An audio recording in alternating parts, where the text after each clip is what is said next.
Welcome to the UC San Diego Department of Music.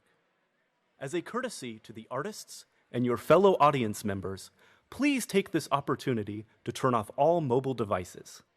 The use of cameras and all recording devices is strictly prohibited. Also, please take this time to look around you and locate the nearest exit. The nearest exit might not be the door from which you entered the auditorium. Thank you, and enjoy the performance.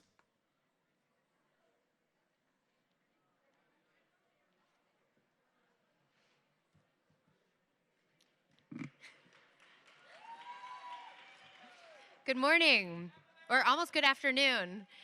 Mentor! Hello, my name is Emily Lamb, and I'm the Associate Director of the Ashoka U Exchange. So thank you for being here. We're so excited and proud to say we did it. You did it. So in these 2.5 days, we've shared our insights. You've networked, probably a lot. We've had a lot of receptions, so great to see so much mingling. We've consumed a bunch of coffee. And hopefully you've been inspired, not only by the speakers, but by everyone else in the room. That's what I love so much about the exchange. Right now, we want to use this time, to thank our partners, UCSD. We couldn't have done this without you, and we're so happy to be on your campus. Thank you. Thank you to Mandy, Joanne, Emily, the whole team here, really, and what a beautiful day. Thank you for bringing us sunshine today. It was magic. Next, we'd like to thank all of the sponsors who've made this possible. We couldn't have done this without you either. Woo! Thank you. And then thank you also. Oop. Sorry, folks. Little slide mishaps here. Thank you to our partners. So we had a number of design partners, media partners, etc., who helped spread the word and really make this the conference that you're seeing today. So again, thank you. All right. Now, I think these re-energizing moments like the exchange are absolutely critical. These are the times when we have the privilege of pausing and celebrating, questioning, reimagining, and relearning the impact that we can have in our communities. We can go beyond the boundaries in our lives personally, professionally, and even geographically to see not what is, but what can be. If you look on the back of your program or on the slide, you'll see 3 words: learn, unlearn, relearn. This was something when our agenda council, so there were 6 of us who came together to sort of put together, evaluate, review all of the conference presentations. These were 3 words we kept on coming back to as sort of a foundation of what we think the exchange is all about. About learning, unlearning what we've learned, and then taking the opportunity, the brave sort of space of relearning, which is not easy.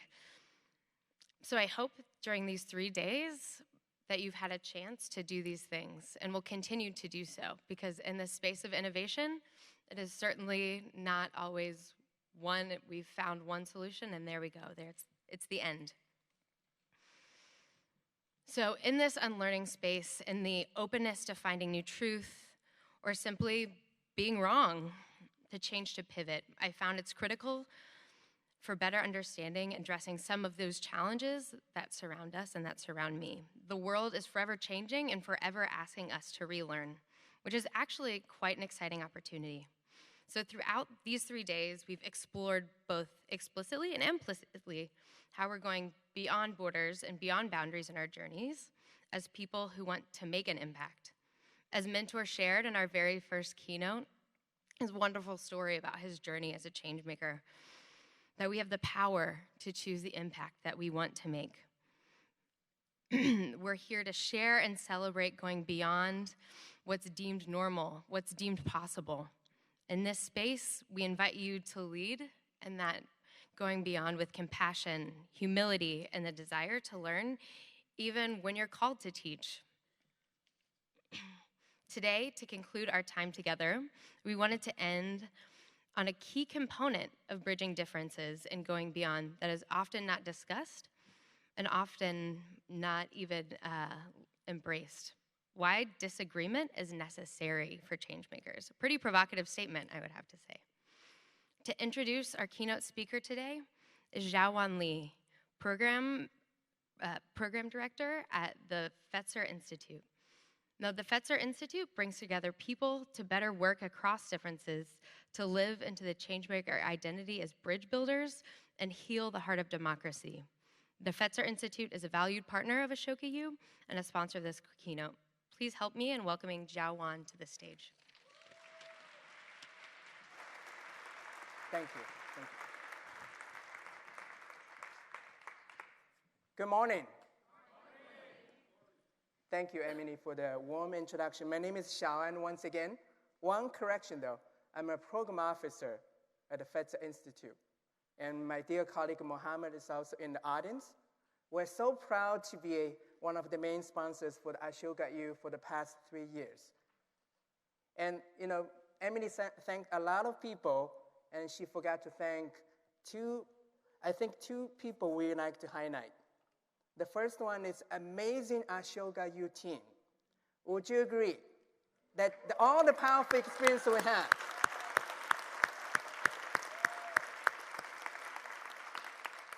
Marina, Anne and Emily, Beta, and among about 25 people from Ashoka in general and Ashoka U as a team. We thank them for the good organizing and the warm and hospitality, making this such a powerful event. The second group I want to also bring you and to your attention, you probably noticed, it's the wonderful volunteers. We have about, 70 or so volunteers that they were there behind the scenes, set up the room, wrap up the room for us. So we have the neat room, we have the most beautiful space for us to have the engaged conversation. Most of them are UC San Diego students. I really recommend us a round of applause.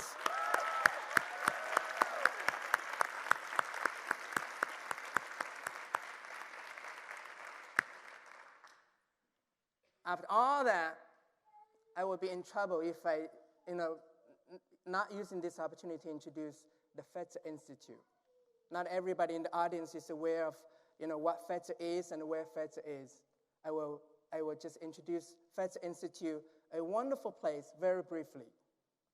It's an operating foundation in Kalamazoo, Michigan, with a very interesting mission to help build a spiritual foundation for a loving world. Think about that. A spiritual foundation for a loving world. If I may just kind of unwrap that, we have the loving world as a way of being with each other on the surface, on the outside. It's the outer life of action and service.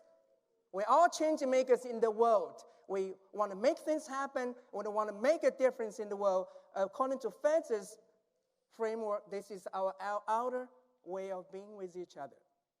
At the same time, we'd like to invite us to stay in touch with our inner self. Inner element may be invisible a lot of times, but we understand in order to go through the changing journey, dealing with all the burnout, misunderstood, isolation, we kind of have to go a little deeper, in touch of the questions such as, who am I? Where I'm coming from?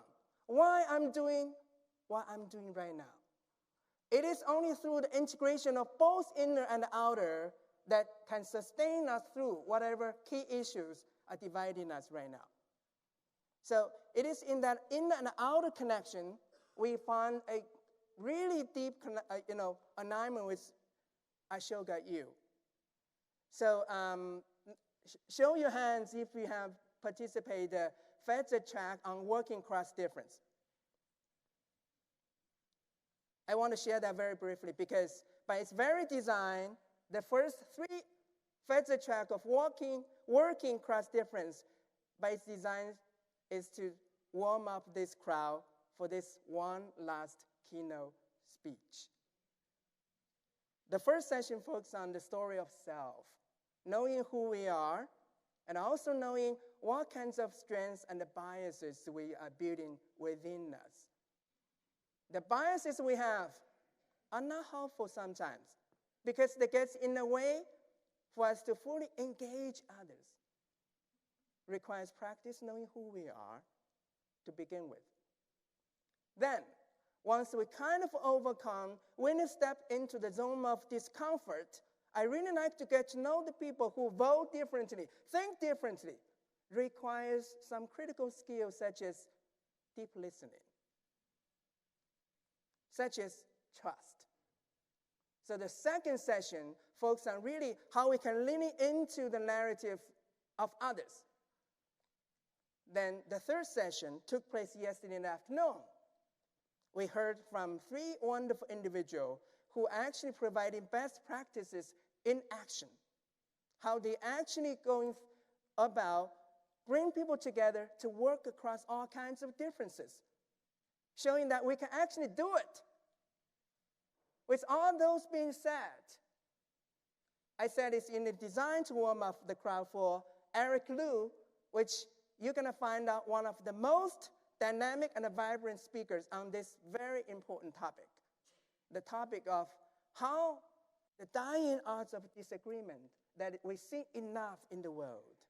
How can we better to agree to disagree with each other? Before I bring Eric on stage, I will tell you a story very quickly. It's more than just a coincidence, I guess. If you ask Muhammad, he can share you the same thing. The past Tuesday, the whole Fetzer community watched a video clip of a film. If you're old enough, you probably watch it. 1967, the film, Guess Who's Coming for Dinner? Show your hands if you watch this one. It's a classic Academy Award-winning movie. Guess Who's Coming for Dinner? A beautiful, liberal, white girl, Joey, in crazy love, deep love with African-American doctor John. Think about it, 1967. It's time for them to see each other's parents. Can you imagine?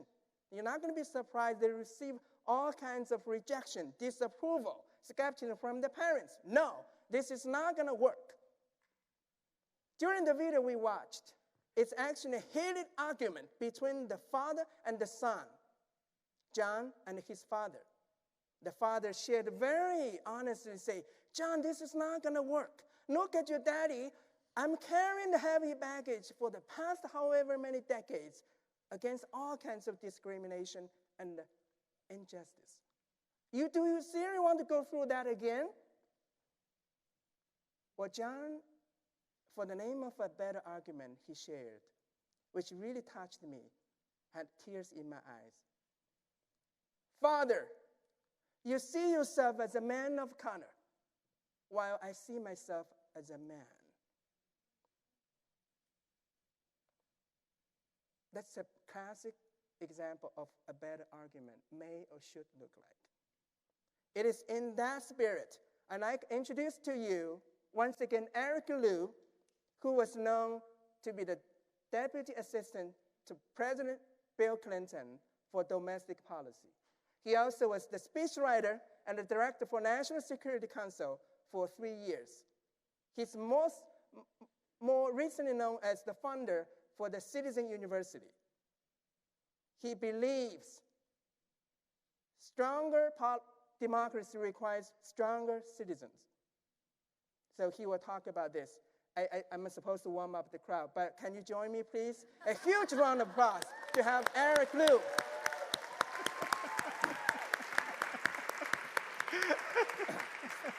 So take it away. Thank you. Thank you, Xiaoan. And I'm so grateful in the first place that Xiaoan got an opportunity to tell you a bit about the Fetzer Institute.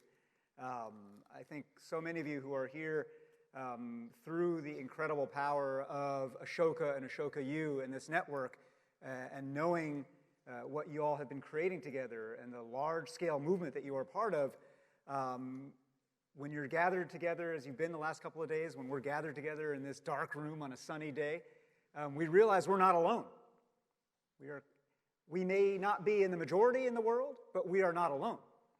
And that sense of not being alone is fed by the spirit and the practice and the cold, hard investments of support of organizations like the Fetzer Institute, who operate in this sphere, not just with the head, but actually quite with the heart, as you heard in Xiaoan's opening remarks. And so I'm really grateful for that introduction. I'm really grateful to the Ashoka team and Ashoka U team for bringing me here. As I was getting to talk with Anne and Marina and others before we got started here today, I was reminiscing that probably 25 years ago, during my second stint working for President Clinton, I got to spend deep time collaborating with Bill Drayton, from whose imagination so much of the work of Ashoka and Ashoka U began to spring. And that time of learning from Bill, learning, that slide's gone, but unlearning old ways to see and to think about what is possible, and then relearning how to actually make change in the world. Those were patterns that Bill and the people around him were laying down over a quarter century ago. And we are here because of those patterns. And I think one of the things that's most exciting about this movement that we're all part of is that we too now are laying down patterns.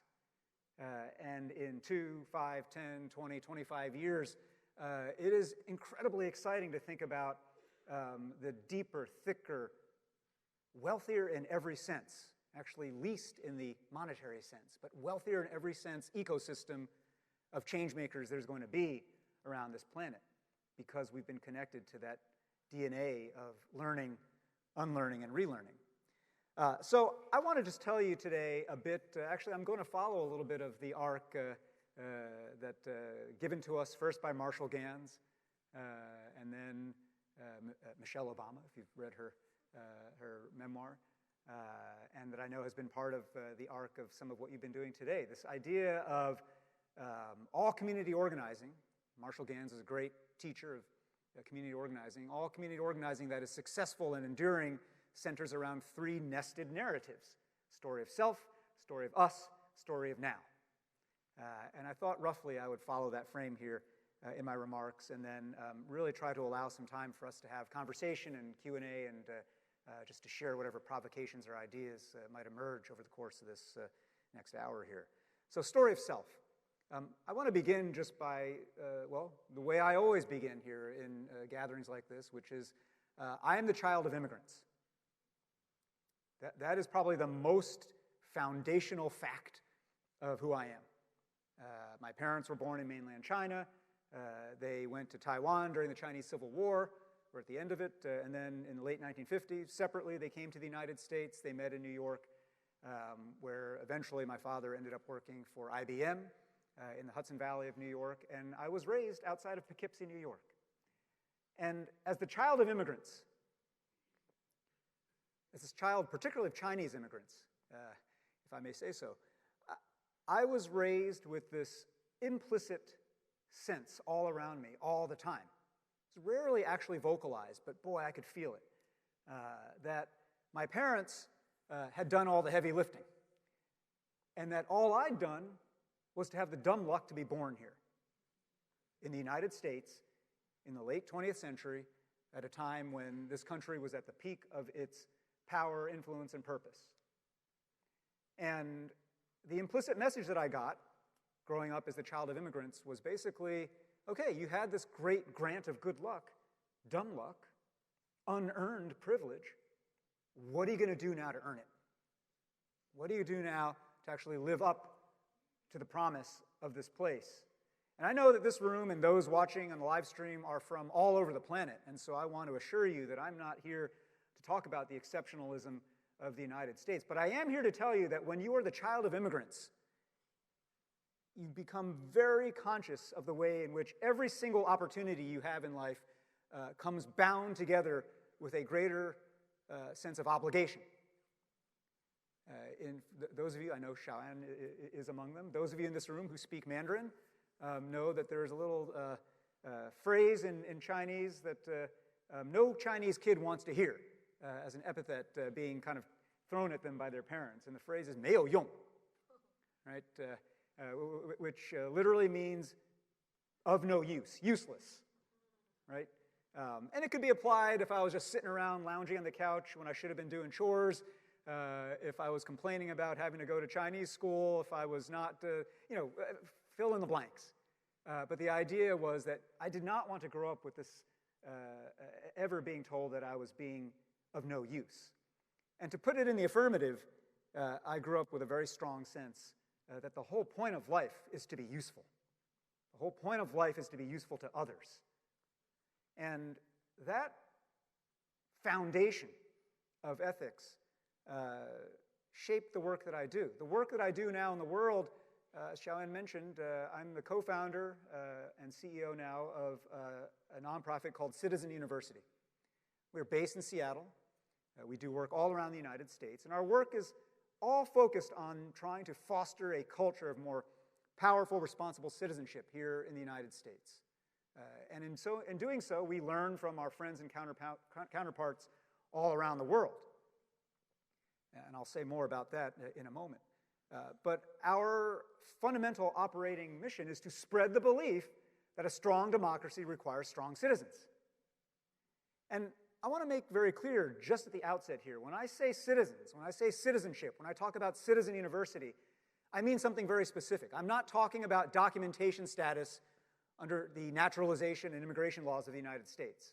I'm not talking about passports and papers. I'm talking about a broader, more ethical conception of being a citizen, which is being a member of the body, a contributor to community, someone who by ethic and by deed believes that at the end of the day, there's really no such thing as someone else's problem. I'm thinking about somebody who is a non-sociopath. And I think it's worth saying that because a lot of the politics of our time right now, a lot of the culture of our times, a lot of the spirit of our times right now is one that if it doesn't actively promote, it certainly permits sociopathy at scale. It permits raw selfishness, and it glorifies selfishness as somehow adding up magically to the common good. It's an ideology and a narrative of short-term self-seeking, of consumption before contribution, and hustling so that you're not the sucker, and making sure in an age of scarcity that you're not left behind. That ethic is the dominant culture of our times. It is a culture of normalized sociopathy. And so we gathered here in this room, and those of us connecting through various media channels who are part of this Ashoka U gathering here and this ecosystem, we are part of a radical counterculture. We are cutting hard against the grain of a society that valorizes greed, that valorizes individualism, that turns that kind of hyper-selfishness and hyper-individualism and sociopathy into something of a mock virtue. And this is not just in politics, it's in popular culture. It's not just in popular culture, it's in the way that institutions in our neighborhoods and communities operate. And it's not just certainly in the United States or the West. This is a contagion, as contagious as neoliberalism itself has been contagious over the last several decades, a contagion of worldview. And so our work here is profoundly countercultural. And at Citizen University, what we try to do in spreading this belief that a strong democracy requires strong citizens is to focus on a very broad conception of citizenship that I sometimes like to distill into a simple formula. It goes like this: P plus CH equals CI. What I mean by that simply is power plus character equals citizenship. That true citizenship, properly understood in that broad, capacious ethical sense I was describing, requires both a literacy in power, an understanding of, a fluency in the laws of power, the forms of power, the sources of power, the nature of power, the way power plays out in every fractal sphere and scale of your life. But that if all you have is that fluency and that literacy in power, and it's untethered to any moral sense or any core character, then what you end up being is just a finely skilled sociopath. knowing how to manipulate people, knowing how to move systems, knowing how to rig games, knowing how to get what you want now, knowing how to fool people into thinking they're getting what they want while you're actually taking their stuff. I've just described the last 40 years, certainly in American life. If all you have is that, that's both imbalanced and dangerous. You have to couple that knowledge of power with a grounding in character. And when I talk about character, I'm not talking about individual virtue only. I'm not talking about individual virtues like diligence or perseverance or grit, which has been a popular one lately. I'm talking about character in the collective, social virtues, the ways that we live in community, the ways that we live in public, the ways that we form together a sense of what's okay, what's normal, the ways that we learn, unlearn, and relearn, the ways of being members of the body. Norms and values of mutuality, norms and values of reciprocity, of sharing, of sacrifice, of contribution before consumption. That kind of character in the collective. Now, again, conversely, if all you have is a finely honed moral sense and a really well-developed, thoughtful notion of what your foundations of civic character are, but you have no earthly idea how to get anything done, you have no knowledge of power, you have no experience moving people, ideas, money, institutions, norms, or narratives, then you're just philosophizing. You're just navel-gazing. It is the combination of P plus CH that gives you CI. It is the intentional cultivation of both. And by way of pivoting from story of self to story of us, this is, in fact, the learning that I've had over the course of a life and a career. I've worked in government, I've worked in civic life, I've worked in the private sector, I've worked in the media, I've worked in higher education, and I've worked with all those different kinds of institutions. And I've learned a thing or two over the years, not only about, again, as a self-seeking individual, how to move in these systems, but I've learned, far more importantly, how systems work. And one of the foundational notions of the practice of both civic power and civic character is that when you take stock, when you take inventory of your own power, of your own experience, of your own knowledge of how systems work and how things get done in the world, when you actually take an inventory of your relationship capital, your ideas capital, your institutional capital, your skills capital, and you got that little mound of capital there, you're like, wow, I know a lot, I have a lot of connections, I have a lot. And by the way, everybody in this room, by virtue of being in this room, has a pretty big mound of that kind of capital, privilege, and power. When you take inventory of that mound, you then come right up to a very simple binary choice, which is this: shall I hoard or shall I circulate? That's it.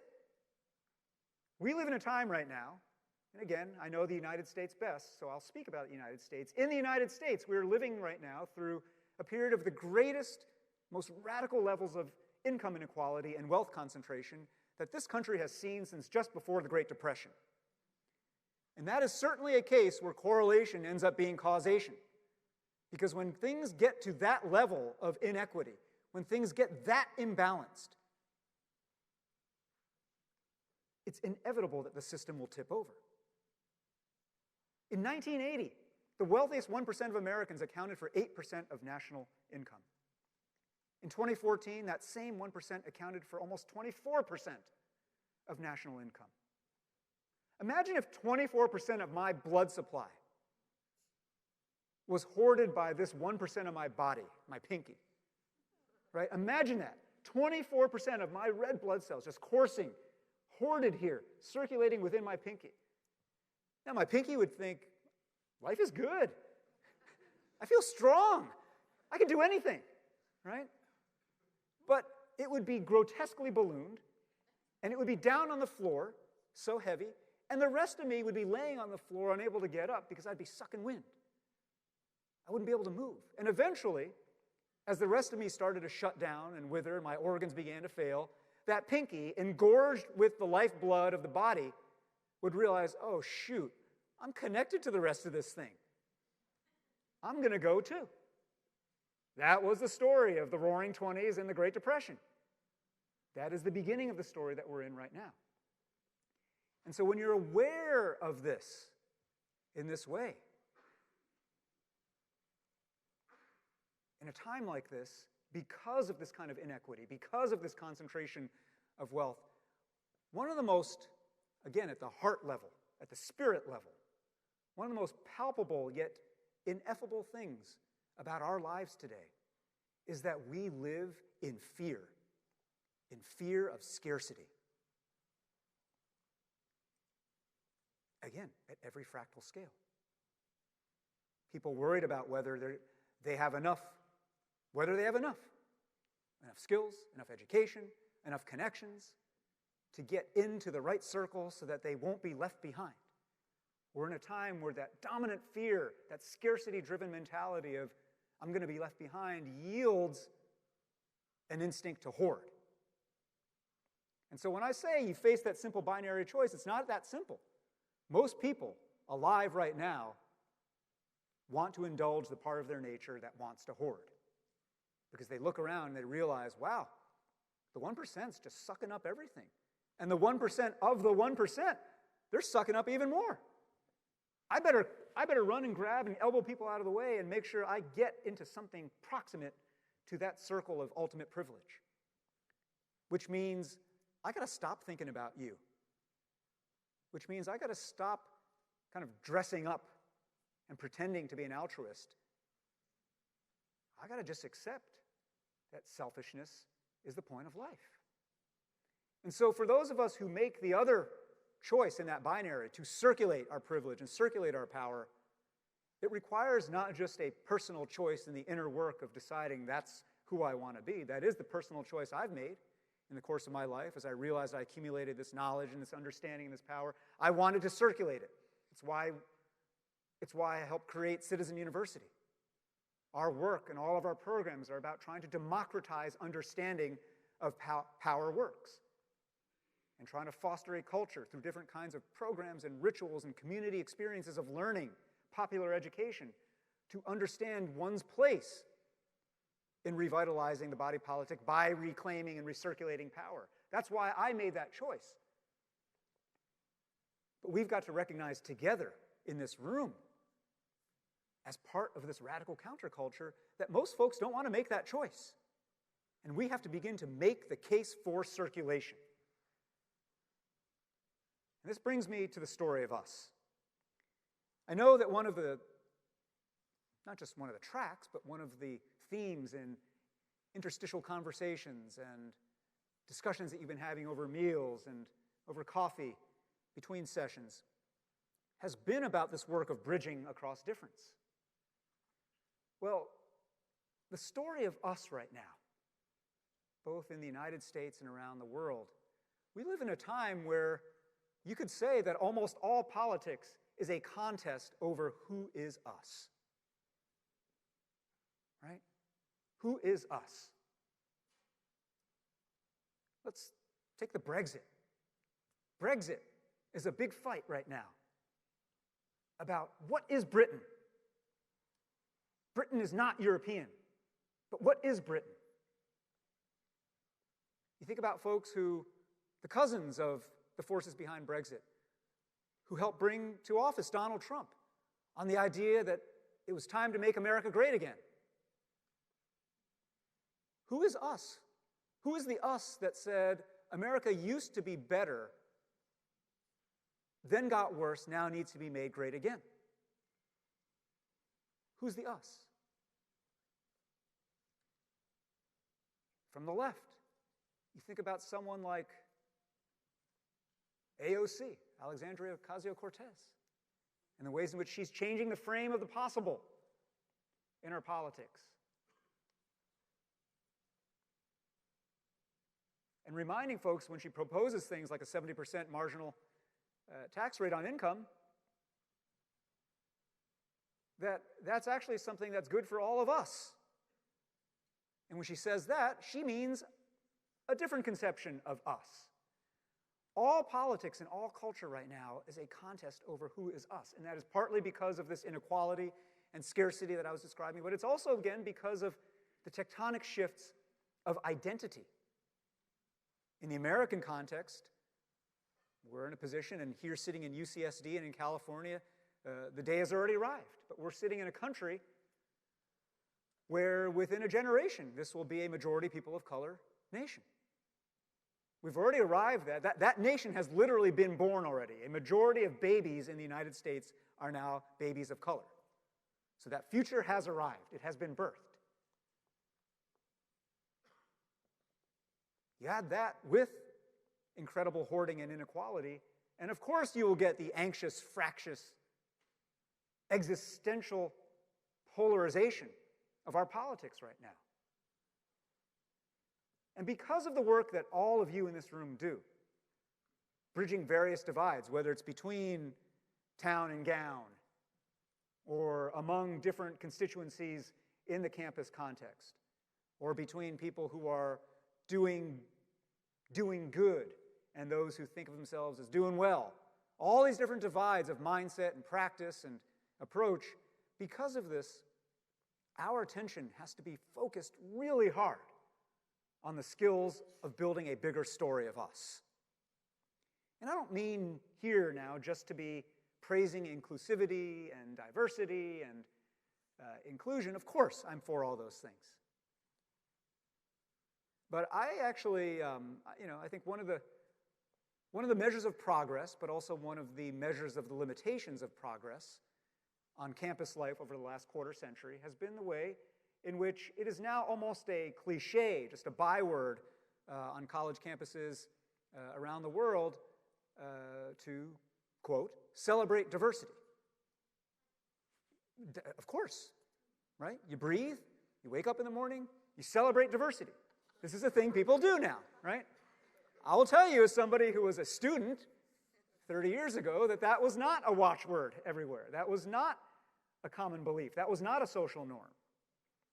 And that particular norm took hold because a group of people over the course of decades set new patterns and built new narratives and created new institutional forms of support to breathe life into that narrative that we ought to celebrate diversity. And yet, I actually today hesitate when I hear people say celebrate diversity, because to me, we have to remind ourselves when we're thinking about a bigger story of us that the point of life is not to celebrate diversity per se. The point of life is to celebrate what we do with diversity, right? Simply celebrating the fact that there are so many of this kind and so many of that kind, and people of this who speak this tongue and people who speak that tongue and people who come from this part of the country and that part of the country. That's great, but that's doing Noah's Ark, right? Great, wonderful. I've got the manifest here. There are two of every kind. Come aboard, right? The question then is, we have all this diversity. You have all of this unactivated difference. What are you going to do with it? What are you going to make out of it?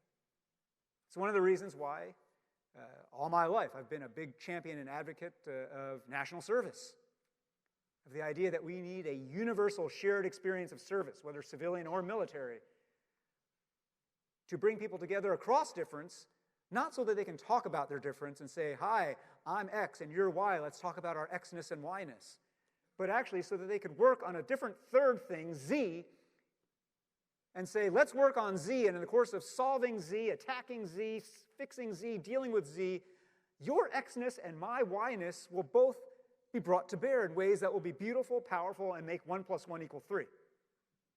Right? That's the power of something like national service.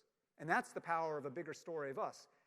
But the other way in which I actually think we can come together and build a bigger story of us is, perhaps counterintuitively, by arguing more. Now, this is going to be very counterintuitive because, again, the sense that most of us have right now of our political culture is that we have too much argument, that things are too divided, too polarized, that the heat is too intense, that people feel unsafe even vocalizing an opinion, lest things turn into this Twitter flame war, this social media cascade of hate that can unfold when arguments begin. And so I know our instinct in a time like this, knowing that we have sharp differences, knowing that tectonic forces of economy and demography are pulling us apart, and knowing that technologies like social media are making it easier for not only birds of a feather to flock together, but for all of them to indulge their worst natures. Because of all these things, our instinct is to be like, we should argue less. That to build a bigger story of us, we should just find ways to come together. And I'm for coming together. That's why I'm for national service. But I think one of the best ways we can come together right now is by having better arguments. And I want to tell you here about a project that we've launched in partnership with the Aspen Institute, a wonderful education nonprofit called Facing History and Ourselves, that many of you may know, and the Allstate Corporation. We've all partnered together to launch this project called the Better Arguments Project. And the premise of this project is that we don't necessarily need fewer arguments in civic life today. We just need less stupid ones. And I don't mean to be glib there, right? When I say less stupid, I mean three very important things. I mean, in the first place, arguments that are more literate in our historical context. Why is it that we're arguing over resources right now? Why is it that we're arguing over whether to keep or tear down these monuments to these people from our past? Why is it that we're arguing over how best to manage growth in a booming community in an inclusive way? Well, these things didn't just happen in 2019. Right? Even in the United States, this amnesiac nation that has no memory and sense of history, even we know as Americans that things didn't just happen overnight. Monuments didn't just pop up. Gentrification didn't just start happening 20 minutes ago. Displacement and homelessness didn't just start becoming epidemics. Opioid use and suicide and Appalachia and all kinds of communities in the United States, these things didn't just emerge yesterday. A, they have roots, but B, those roots go beyond the limits of our own lifespan. And so the first dimension of having better arguments is to be grounded in history. And again, with all respect to the ways in which other societies and cultures and nations will have your own version of this terminology, I want to use, by way of example, some terminology that we use in American civic life. I would submit to you that actually, in American civic life, the point of civic life is to be arguing. That America is an argument. That from the get-go, from our founding, from the founding documents, from the hypocrisies baked into our Declaration of Independence and our Constitution, that this is a nation constantly in tension with itself. That there are arguments baked into our history between liberty and equality, for instance. Right? Liberty, equality. Usually we just hear those words like, motherhood and apple pie, like interchangeable good things. But if you actually think hard about it, not even that hard, if you think about it for a moment, and you think about it in these times, liberty and equality are constantly in tension. If you indulge completely liberty and let everybody just do what you want, make your own way, every man for himself and of himself, well, there are pluses to that, but you are certainly, when you indulge liberty to that degree, you are giving up on any possibility of equality. You are accepting great, severe and self-compounding inequities. But conversely, if you are obsessed with equality, and that is your prime directive, that we must level, we must equalize, we must make sure at all times that people are on the same footing, by definition, you are going to crimp a lot of people's liberty. You're going to have big government, you're going to have campus institutions, you're going to have a nanny state, you're going to have people telling you what you can and cannot do because what you want to do is going to lead to inequality. So those two things have been in tension from the beginning. For those of you who are fans of the musical Hamilton, the tension between a Jeffersonian view of limited small government and local control on the one side and a Hamiltonian view of strong central government that could direct things from above, and set great strategy for a nation. Again, I'm giving you an American context, but China has a version of that. China has a version of a contest between central control and an elite bureaucracy on the one side and the wisdom and knowledge on the ground at the village level on the other. I talk about liberty and equality, and yes, you can see in your mind's eyes, I talk about that, founders and colonists in the American colonies, but liberty and equality is exactly what's being fought over in Brazil today. And they've made a particular choice. Well, actually, they're making a choice to maybe infringe on both, but that's another thing. In all these different contexts around the world, these tensions, these choices, these arguments are baked into civic life. And so the first dimension of having a better argument is to understand that these kinds of tensions are never meant to be resolved. Liberty versus equality, strong government versus weaker government, color blindness versus color consciousness, individual responsibility versus collective responsibility. These are constant tug of wars. God help us if at any time one side or another has, quote, final victory in one of these arguments. We saw in the experiment called the Soviet Union what it looked like to have a state dedicated entirely to enforced equality and giving up on any notion of individual liberty. And we see in various patches of anarchy around the world right now what happens when you have total liberty without any kind of government or responsibility to one another. Right?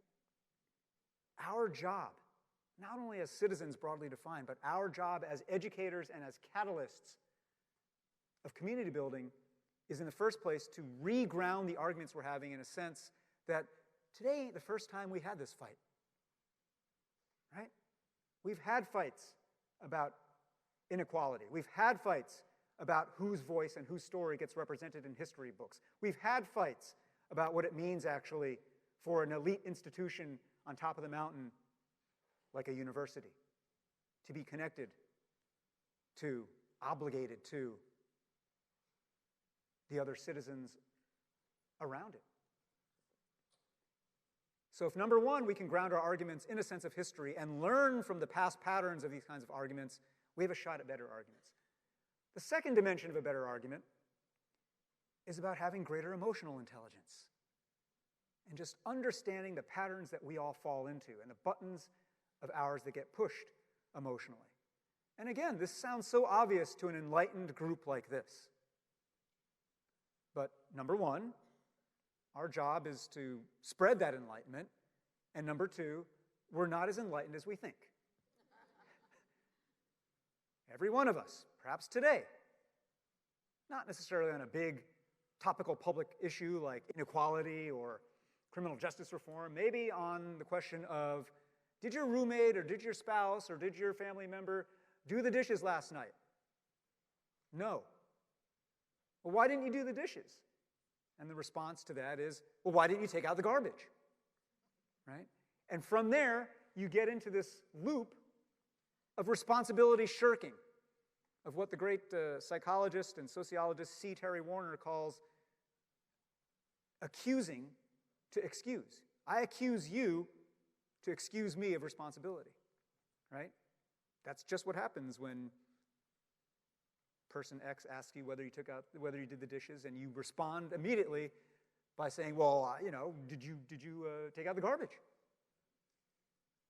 There are versions of that on whether Black Lives Matter or All Lives Matter. There are versions of that on Israeli identity and Palestinian identity. There are versions of that on Bernie versus Trump back in 2016, and different flavors of populism. There are versions of that on everything you can think about. And when I talk about this notion of greater emotional intelligence, it's recognizing the ways in which, by reflex, we are wired for self-justification. We are wired to make ourselves the hero of our own story. And so when we're called out on the fact that we have been less than heroic, we will resolve that cognitive dissonance always by making ourselves the hero of our story again, even if that requires blaming someone else and shirking responsibility. The Better Arguments Project, we've been piloting this in communities around the country, different methods of how to form and hold space for better arguments, and to do it not in the abstract, but actually to do it in ways that are rooted and grounded in the texture of a community. And so we're going to be doing an event pretty soon in Detroit, where the divides are not ideological. The divides are between longtime residents and newcomers.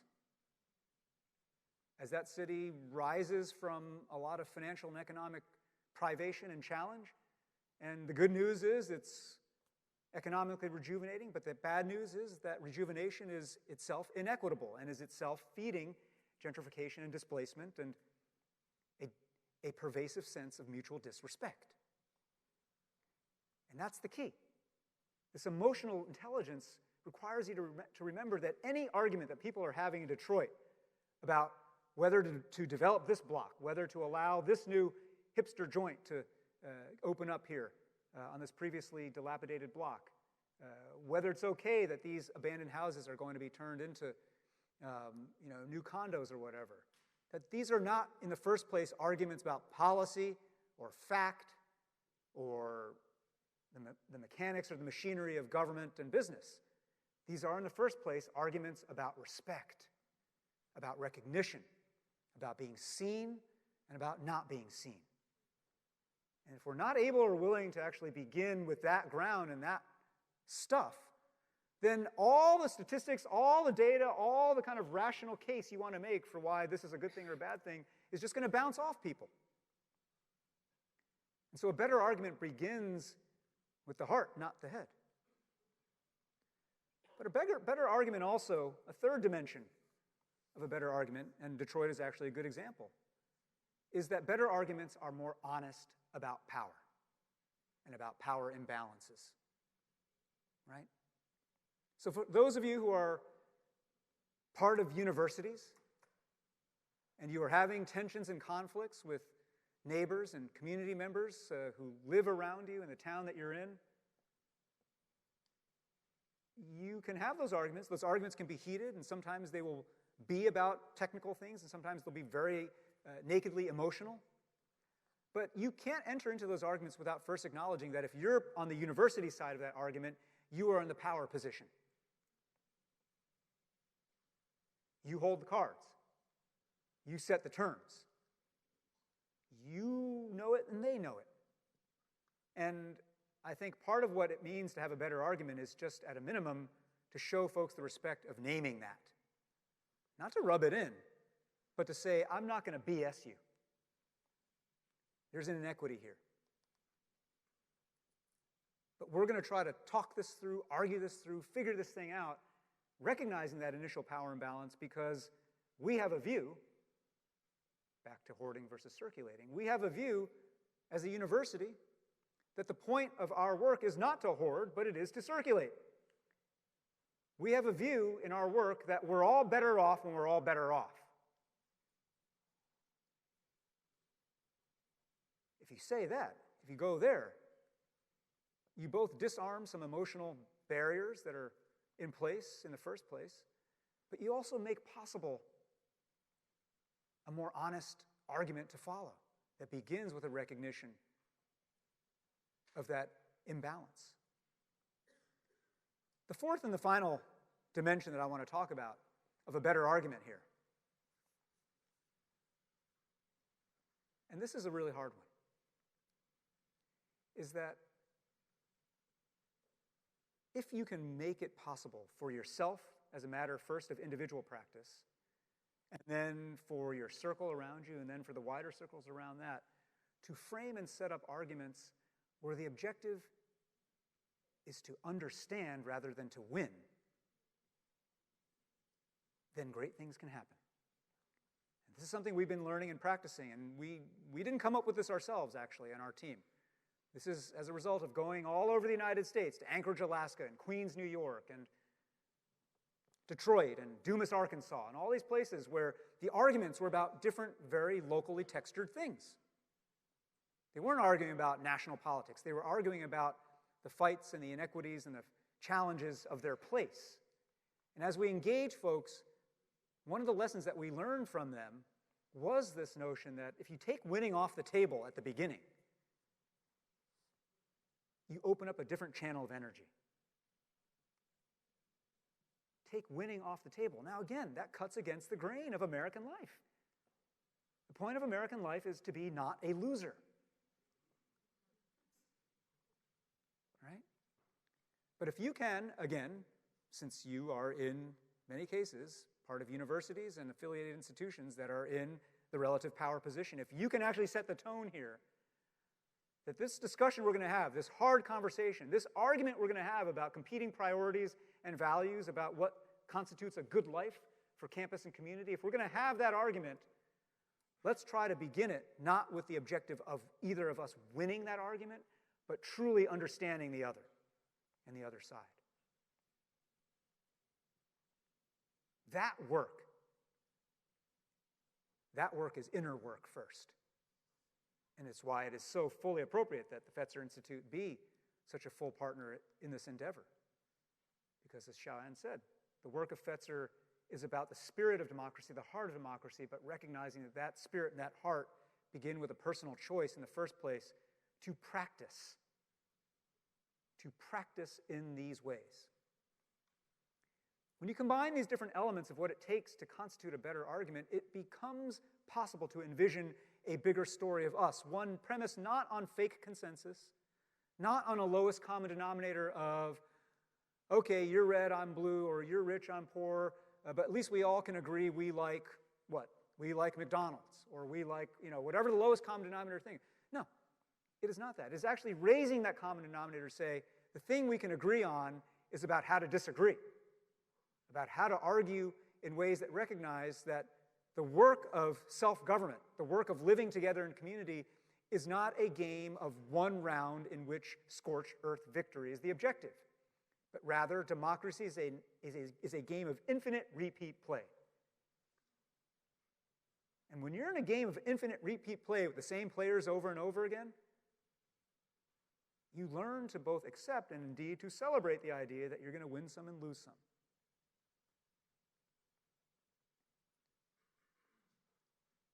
That's the way we get to a bigger story of us. And the way that I want to actually close here in thinking about the story of now is to tell you about actually how I spent the last couple of days, bringing us to now. So I was actually just up the coast in Malibu over the last 3 days at Pepperdine University. And Citizen University was convening something that we run called the Civic Collaboratory.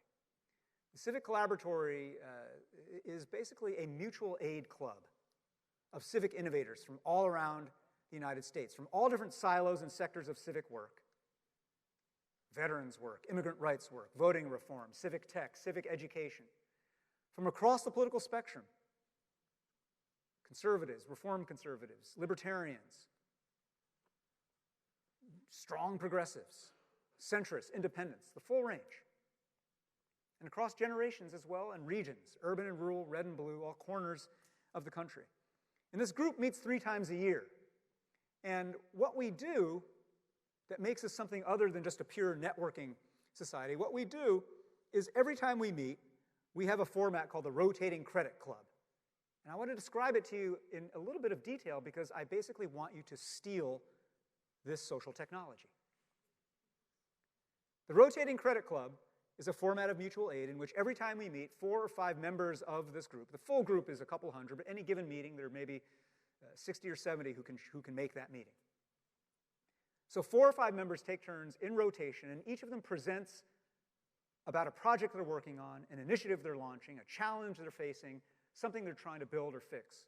And the rest of the group, for the balance of the hour, has to offer not commentary, not critique, but actual hard commitments of help. Investments of aid and capital. Intellectual capital, institutional capital, reputational capital, ideas capital, you name it. All the different sources of capital that one can bring to bear. And you might think, well, again, in a scarcity mindset, in a hoarding mindset, you might think, well, why would somebody just give and offer up help to somebody else like that? And the answer is, in the best possible sense, because what goes around comes around. It will be your turn in rotation in 2 or 3 or 6 or 8 quarters. And you're going to want everybody else in that room to lean in and make commitments to you in just the same way.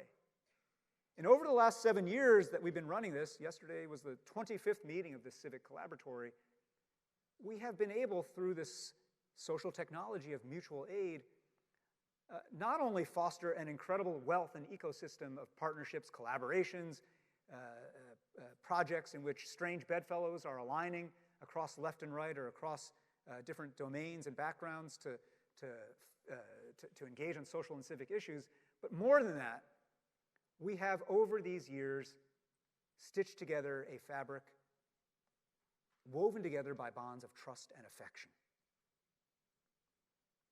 Trust and affection. And one of the most important things that we do when we get together at the Civic Collaboratory is we always begin with a mandatory dinner, a welcome dinner, in which we are breaking bread and always sitting with people we don't know by design, building bonds of trust and affection. And our theory of the case is that there is so much broken in the body politic, there's so much that is damaged in civic life right now, but you can't fix any of it without bonds of trust and affection as the foundation. You can't fix any of it without attending first to that spirit level. That if all you do is try to leapfrog over that and get to technical solutions and policy proposals and PowerPoint slides and presentations about how agency X is going to work with entity Y, you'll make something look like it's working for a little while, and then it will lose steam and fall apart because there is no heart in it. There is no spirit. Spirit is relational at the end of the day. And because we live in these times that are segregated and unequal and scarcity-minded, it has become harder than ever to nurture bonds of trust and affection. And I tell you about this because the story of now and the urgency of now right now is that I actually think we're in a very interesting pivot point. Not just because the past tells us that we might be a few years away from a next Great Depression. Yay. We're going to live through historic times. But also because we actually have something to do with what's going to come next. We were talking earlier, as we got started, about the difference between optimism and hope. In fact, as we began our collaboratory meeting yesterday, some of you may have seen there was a recent issue of Time magazine. Ava DuVernay, the director, was the guest editor, and the whole issue was on optimism. She invited all these interesting people, artists, politicians, change makers of different kinds, to write short essays on optimism. And we opened our meeting of the Civic Collaboratory by having one of the young people who was with us. We have a youth collaboratory as well of high school students from around the country who spend part of their time with the adults in the National Civic Collaboratory. We had one of the high school students come up and read this essay by the director, Guillermo del Toro, about optimism. And then we opened up a long, 40-minute conversation at each table about, is this a time that justifies optimism in political and economic life right now? And the way that I closed that conversation yesterday, and the way that I actually want to close us today, is to say that, optimism is preferable to pessimism, in my view. But optimism is actually not the language that I go to first. The optimism-pessimism frame is not the one that I actually default to at all. Rather than optimism-pessimism, I think it's important for us as change makers and as catalytic teachers and shapers of other change makers to be using a different frame instead, which is hopefulness, not hopefulness. To me, the difference between optimism and hope can be summarized this way. Optimism ultimately is a disposition that, while sunny, is ultimately the disposition of a spectator. I'm very optimistic this year as spring training is getting started in Major League Baseball. I'm very optimistic the Yankees will win the World Series this year. Yeah. very optimistic. But I actually have just about nothing to do with whether that's going to come to pass. I'm just going to be watching. And even when things go bad in the middle of the season, I'm going to be watching and staying optimistic and staying positive. Hope, by contrast, hope implies agency. Hope implies that I actually have the power to change the outcome, and I have the responsibility to try. Hope says that I actually have something to do with whether that outcome will come to pass. And this is a time for us right now, because of the scarcity, because of the tensions of demography and the blossoming of identity-based hate in all these different sectors and circles, not just in the United States, but all around the world. Because the body politic's immune system is weakened right now, old, long-standing viruses of hate and anti-Semitism and nationalism and angry, virulent populism are rising in ways, again, not just in the Western world, but all over the planet, from the Philippines to Poland to Mexico to the United Kingdom. But these viruses are loose right now. And that you can look at that, and you can look at the state of the body politic globally and say, I'm not that optimistic. We might be done. This might be the last round. You might think that, but even in the darkest moments, and even when you recognize the ways in which there is so much that is broken and sick in the system, it is possible. It is necessary. It is our obligation. It is our call, and it is our cause for faith to maintain hope. And to recognize that the maintenance of hope, if I may close where I began, with the mindset of being the child of an immigrant, makes you remember that every single opportunity you have comes with an equal or greater obligation. Makes every one of us remember that all we did was have the dumb luck to be thrust here. And all of us, I don't care how many generations your family has been in the country that you live in, all of us in different ways, and particularly those of you who work at this intersection of universities and communities in these different ways. All of us are immigrants at different times in our lives. Some of you may be an immigrant from the working class to the middle class. Some of you might be an immigrant because you're the first in your family to go to college. Some of you might be an immigrant because you grew up rural and now you live urban.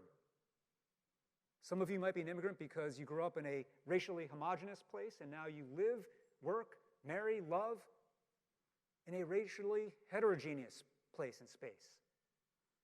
And the thing that immigrants learn, and the thing that watchful children of immigrants absorb, is that those people who will contribute most and thrive most are those who learn a little bit of every language. If you're rural and you can code switch to urban, if you're first-gen college and you can code switch to somebody who's been steeped many generations in the expectation of college,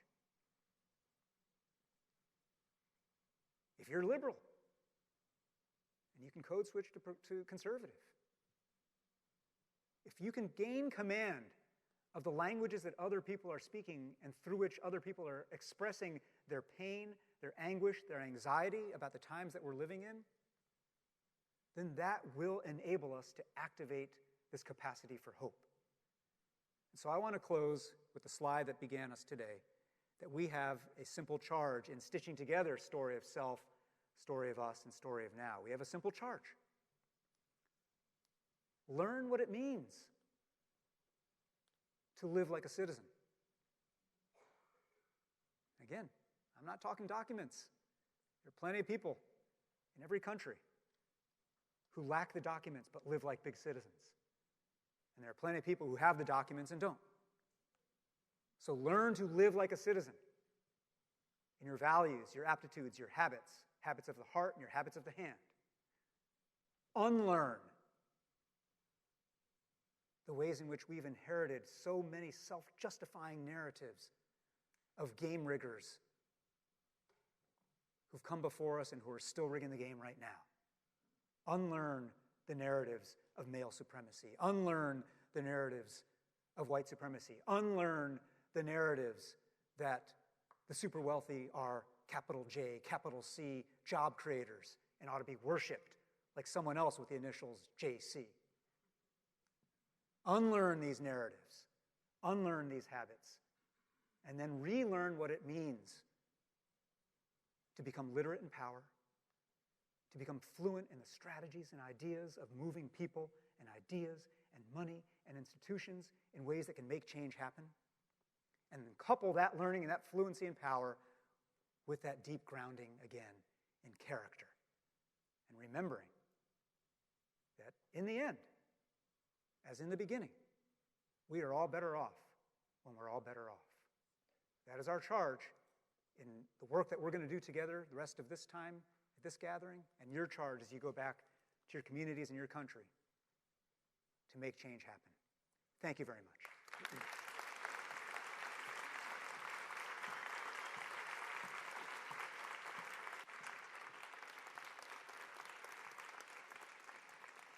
Do we have time for questions? No? Okay.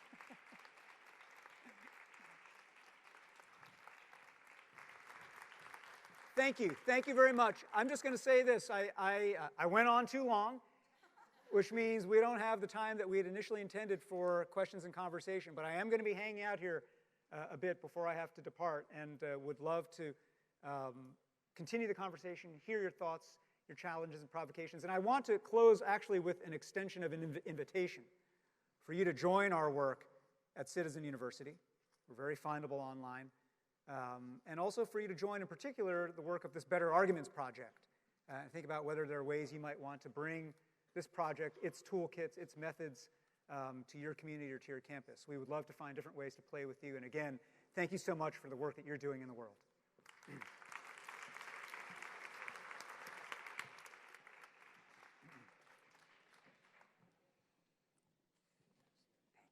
Thank you, Eric. That was amazing. So before we head off, we have one more thing for you. We always like to make keynotes a little bit complicated and want to pack in as much punch as we can. But this one is an exciting one. Looking forward to the future. What would the 2019 exchange be without announcing where we will be next year? Woo is right. So without further ado, I'd like to welcome the Vice Provost of our next 2020 exchange. The host will be University of St. Thomas. Woo! Welcome, help me in welcoming Robert Riley, Vice Provost of the University of St. Thomas, to the stage.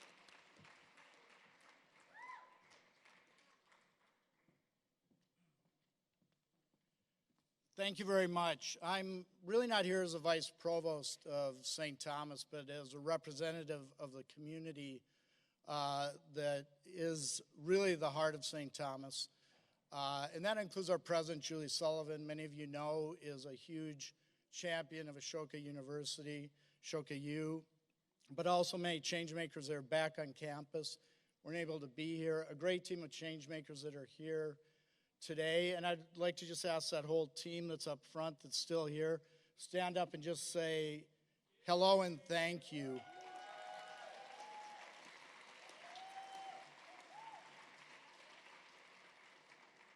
So I'm really here to do two things: say thank you, express our gratitude to Ashoka U, Marina, Emily, Beta, others we've worked with, recently designated as a Changemaker campus only a year ago. Also being invited to host next year in the beautiful cities of Minneapolis, St. Paul, in the state of Minnesota. We've been asked if this was the St. Thomas in the Caribbean, the Bahamas, and so on, and the answer is no.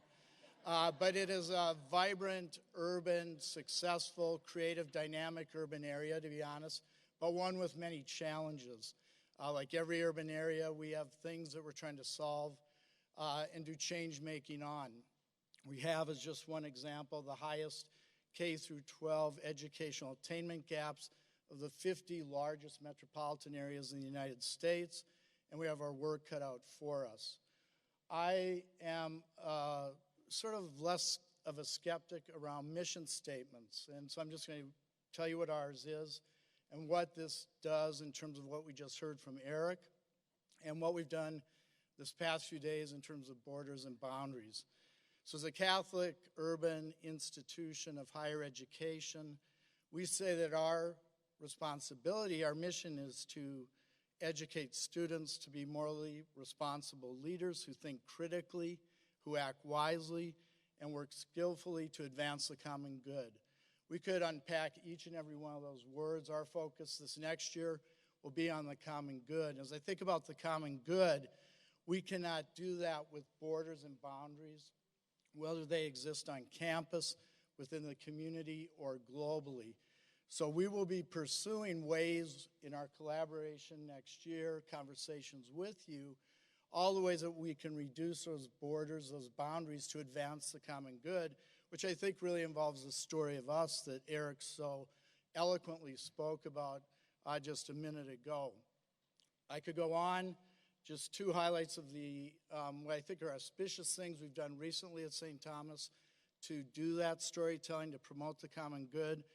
We are a year and a half into our Doherty Family College, which is a new 2-year college intended to provide to students who don't have access to higher education a pathway through a 2-year degree to a 4-year degree. We've just opened our Center for the Common Good to leverage the work we do on campus, locally, globally, and have now as a new part of that the Undertold Stories Project that is bringing the spotlight to global solutions and change making, and we're very proud of that. This is in addition to things around peace engineering, sustainable community partnerships, the Brightside Project to bring fresh produce to food deserts in the Twin Cities, and on and on and on. So we're really excited, that whole team from Julie Sullivan to the people here, everyone else on campus, to host you next year. So thank you, UC San Diego. Thank you to Ashoka U. We're really excited to have you next year, and welcome to our campus community.